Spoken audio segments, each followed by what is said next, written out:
మెయిన్గా అశోక్ కుమార్ వేముల నీకు 24 hours time ఇస్తున్నా. నువ్వు గనక నాకు 24 hours అపాలజీ నీ నుంచి రాలేదనుకో, దీన్ని నేను ఎక్కడ ఎస్కలేట్ చేయాలి, ఎంత చేయాలో నేను అసలు ఇంతవరకు నా లైఫ్లో నేను ఒక ఒక ఒక మీమర్ కానీ ట్రోలర్ కానీ లేకపోతే నా మీద వాడిన వర్డ్స్ కానీ ఎప్పుడు కూడా నేను రియాక్ట్ అవ్వలేదు, అంటే బాధ ఎక్స్ప్రెస్ చేయలేదు, ఎక్కడ ఏ సింపతి కోరుకోలేదు, లేకపోతే కంప్లైంట్ అనేది కానీ రచ్చ కానీ ఏం చేయలేదు. ఎందుకంటే ఎవరు ఏమన్నా సరే నన్ను అన్నారు, నన్నే అన్నారు, నేను లైట్ తీసుకున్నాను. I took it as all as criticism. ఎంతవరకు తీసుకోవాలి అంతవరకు క్రిటిసిజంగా తీసుకున్నాను అండ్ సరదాగా వదిలేశాను. కానీ దిస్ పర్సన్, నువ్వు మా ఇంట్లో మహిళలను అన్నావు, మా నాన్నగారిని అన్నావు, నాతో వర్క్ చేసిన వాళ్ళని అన్నావు, నేను దేవుళ్ళగా భావించే ప్రొడ్యూసర్లు అన్నావు, అండ్ ఆ రోజు వచ్చిన గెస్టులను అన్నావు, అందరినీ అన్నావు. చాలా నీచంగా, చండాలంగా, అసభ్యకరమైన మాటలు వాడి అన్నావు. ఒక ఫోన్ వీడియో పెట్టేసి డైరెక్ట్గా మాట్లాడావు. It is not criticism. It was degradation, defamation, insults. నీకుందిరా రే, నేను ఆల్రెడీ మాట్లాడుతున్నా లాయర్లతో. ఫస్ట్ టైం సీరియస్ తీసుకొని నేను ప్రాపర్ వేలో వెళ్తాను. ఇలాగ నేను ఫోన్ ఉంది కదా అని పొద్దున్న లేచేసి ఇట్లా పెట్టేసి మాట్లాడేసి చండాలం చేయడం కాదు. బుర్రు ఉంటే ప్రాపర్గా కన్స్ట్రక్టివ్గా ప్రోగ్రెసివ్ వేలో వెళ్ళాలి. నీకు నిజంగా నీ మనోభావాలు హట్ అయినాయి, ఇది ఒక సమాజం నువ్వు ఒక లీడర్గా ఫీల్ అయ్యి ఏదో స్టాండ్ తీసుకుందాం అనుకుంటే తీసుకునేది ఏదో సరిగ్గా తీసుకో. అర్థమవుతుందా? అంత బూతులు నేను వాడిన దానికి నువ్వు మాట్లాడిన వర్డ్స్కి అసలు అది నువ్వు ఎలా రైట్ అవుతావు అసలు నీకు అర్థమవుతుందా? నిజంగా నువ్వు అదే ప్రాపర్గా చెప్తే ఏదో పెద్ద ఆయన చెప్తున్నాడు కదా, ఆహా ఓకే సార్ కరెక్టే సార్, మేబీ సారీ కూడా చెప్పేటోండేమో. అంటే నువ్వు అంతా నిజంగా సిన్సియర్గా ప్రాపర్గా మాట్లాడితే, నువ్వు మాట్లాడే విధానంలో అసలు మెచ్యూరిటీ లేదు.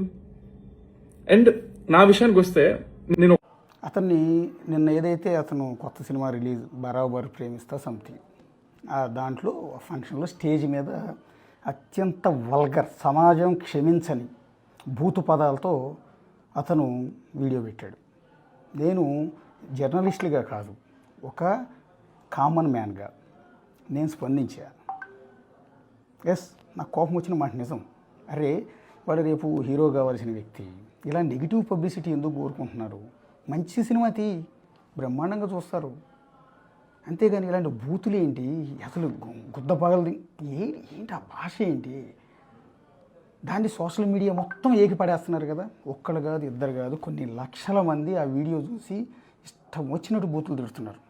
యాక్సెప్ట్ చేయరు ఎవరు కూడా, ఎవరు యాక్సెప్ట్ చేయరు. అతని మాట పాడిన పాట కరెక్ట్ అని ఏ ఒక్కరన్నా అంటారా? అన్నారు. అందులో భాగంగా నేను కూడా రియాక్ట్ అయ్యేది. లక్షల మంది రియాక్ట్ అయ్యారు, అందులో భాగంగా నేను ఒకడిని. నేను పెట్టాను, నేను కోపంతోనే పెట్టాను. అందులో ఏం చెప్పాను? నీ మంచి కోసమే చెప్పా. బోల్డ్ అంత భవిష్యత్తు ఉంది, కష్టపడు. సినిమా ఇండస్ట్రీ మీద కోటి ఆశలతో వస్తారు, మామూలు విషయం కాదు. ఒక సినిమా తీయటం అంటే అంత ఈజీ కాదు. ఎందుకంటే నువ్వు చేసే యాక్టింగ్ నేను చేయలేను. నేను జర్నలిస్ట్గా న్యూస్ మాత్రమే చెప్పగలను. నేను ఎంచుకున్న ప్రొఫెషన్ ఇది. రేపు పొద్దున్న నువ్వు మంచి సినిమాలు తీసావు, మంచి స్టార్ అవుతావు, భవిష్యత్తులో నీ ఫ్యాన్ నేను అవుతానేమో, తప్పేముంది? నీలో మంచి యాక్టింగ్ ఉండి నీ సినిమా బాగా నడవాలి. ఎందుకంటే నిన్ను నమ్ముకుని పెట్టుబడి పెట్టేవాళ్ళు, నిన్ను నమ్ముకుని సినిమా తీసే డైరెక్టర్లు బాగుపడాలి, నిన్ను నమ్ముకుని ఇండస్ట్రీలో పంపిన మీ నాన్నగారు బాగుండాలి. నేను వీడియో పెట్టింది నీ మంచి కోసమే. అరే ఏం భాష ఇది? పైగా నేను వీడు అన్న పదం వాడాను, అది తప్పే, ఖచ్చితంగా తప్పే. కానీ నువ్వేమంటున్నావు ఇందాక వీడియోలో? ఎర్రరే నీకుందర రే 24 గంటలు టైం ఇస్తున్నా, లేకపోతే నీ సంగతి చూస్తా అంటే ఎంతేస్తావా? రౌడీలు పంపుతావా? ఎంత తెరిచి కూర్చుంటారా ఇక్కడ? నువ్వు 4 దెబ్బలు కొడితే 2 దెబ్బలు కొట్టలేనా నేను? నీకే లాయర్లు ఉంటారా, నాకు లాయర్లు ఉంటారా? నీకే పోలీస్ స్టేషన్లో, నాకే పోలీస్ స్టేషన్ ఉండవా? బూతులు మాట్లాడింది, తప్పు మాట్లాడేది నువ్వు కదా. నీ మీద కదా అసలు కేసు పెట్టాల్సింది. యాక్చువల్లీ పోలీసులు సుమోటోగా నీ మీద కేసు తీసుకోవాలి. ఈ పబ్లిక్ ప్లేస్లో ఈ న్యూసెన్స్ ఏందిరా అని నీ మీద సుమోటోగా కేసు తీసుకోవాలి. ఎవరైనా లాయర్లు నీ మీద అసలు కేసు పెట్టాలి, ఈ పాటికే కోర్టులో కేసు వేయాలి, ఇలాంటి వల్గర్ లాంగ్వేజ్ నిషేధించాలి అని. నీకు తెలుసా నువ్వు ఎంత తప్పు చేసావో? అది తెలుసుకుంటే బాగుంటుంది యాక్చువల్లీ. సో నాలాంటి వాడు పెట్టాడు, నా ఆవేదన చెప్పాడు, నాకు కడుపు మండింది చెప్పా. నాకు వ్యక్తిగతమైన గొడవలు లేవే, నీ కెరీర్ నాశనం చేయాలని నాకేం ఇంట్రెస్ట్ లేదు. నువ్వు అసలు తెలియదు, నువ్వు ఫస్ట్ సినిమా తీసావంటున్నావు, కానీ అది కూడా నాకు మీ నాన్నగారు తెలుసు నాకు. ఎందుకంటే నేను చిన్నప్పటి నుంచి మీ నాన్నగారి సీరియల్స్ అవి నేను చూశాను.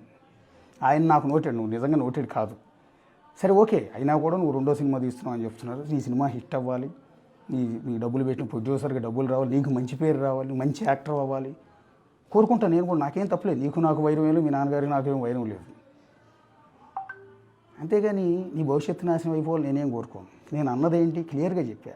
వీడు మాట్లాడే భాష ఏంటి, ఈ భాష పైగా నేను మాట్లాడాను ఎస్ ఈ పాట పాడి నీ ఘూ అన్న తర్వాత పదాలు నేను మాట్లాడాను, గుర్తుపెట్టుకోండి. సెన్సార్ నేనే కట్ చేసేసుకున్నా, బీపు కూడా ఇలా నీ ఘూ అన్నంతే. తర్వాత కూడా చిన్నపడవు, మీకు సరిగ్గా విన్నారా? నువ్వు విన్నావో లేదు అసలు ఆ వీడియో. నీ ఘూ అన్నా, నీతో సినిమా తీసిన డైరెక్టర్ ఘూ అన్నా, నీతో పెట్టుబడి పెడుతున్నట్టు ప్రొడ్యూసర్ ఘూ అన్నాను తప్ప తర్వాత పదాలు నేను అల్లా. ఎందుకంటే పెయిన్ తెలియాలి అని, నువ్వు ఎంత తప్పు చేసావో నీ పెయిన్ తెలియాలి అని. అయితే ఇక్కడ డైరెక్టర్ని ప్రొడ్యూసర్ నేను లాగకూడదు. ఎస్ వాళ్ళకి నిజంగా నేను సారీ చెప్తాను. ఎందుకంటే వాళ్ళు నేనేమనుకున్నానంటే మీరు అందరూ కలిసి ఉద్దేశపూర్వకంగా స్క్రిప్ట్లో భాగంగానే సినిమాకి నెగిటివ్ పబ్లిసిటీ కోసమే నీ చేత ఈ పాట పాడించి ఉంటారు అనుకున్నాను. కానీ నీ మాటలు బట్టి నీ వీడియో చూసినాక నాకు అర్థమైందంటే నీ ఓన్ ఇంట్రెస్ట్, నీ దుత్తర, నీ నోటి దోల తప్ప వాళ్ళదేం తప్పు లేదని. అంటే ఆ సినిమా ప్రొడ్యూసర్ డైరెక్టర్ పేర్లు నాకు తెలియదు. వాళ్ళు మిమ్మల్ని ఇన్వాల్వ్ చేయకుండా ఉండాల్సింది. ఆయన కూడా మిమ్మల్ని నేనేం వల్గర్ భాష అల్లా, మళ్ళీ చెప్తున్నాను వల్గర్ భాషలో నేనేం అల్లా వాళ్ళని. నీ ఘూ అని ఆపేసాను నేను.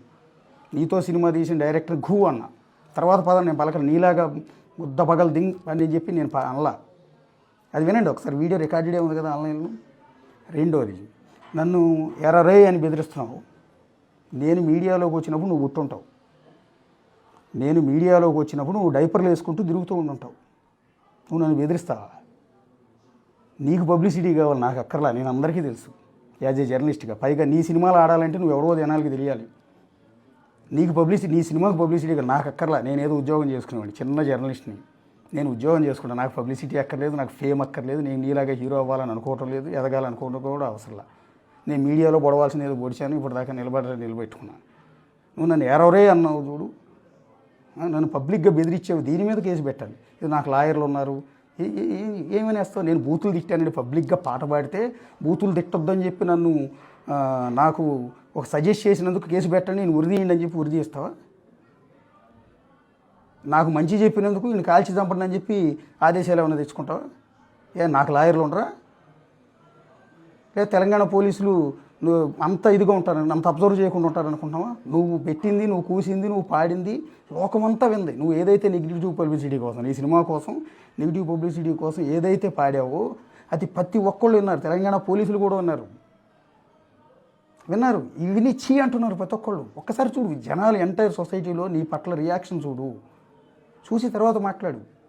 ఇప్పుడు నా మీద దాడి చేసి నన్ను తిట్టి నేనేదో మళ్ళీ తిరిగి వీడియో పెట్టి నాతో గొడవ పెడితే నీకేమైనా పబ్లిసిటీ వస్తుంది? ఏమి దేక నేను అంత పెద్ద తోపు జర్నలిస్ట్ని ఏం కాదు నా దృష్టిలో. నాకు తెలుసు, నేను బిగ్ టీవీ అనే జర్నలిస్ట్లో బిగ్ టీవీ అనే ఛానల్లో ఎగ్జిక్యూటివ్ ఎడిటర్ని. 22 ఏళ్ళ నుంచి జర్నలిస్ట్గానే పనిచేస్తున్నా. ఇంతవరకే తెలుసు. నాతో గొడవ పెట్టుకుని నీకేం పబ్లిసిటీ రాదు, నీ సినిమాకి జనం ఏమి రారు. నీ సినిమా బాగుంటే జనం వస్తారు.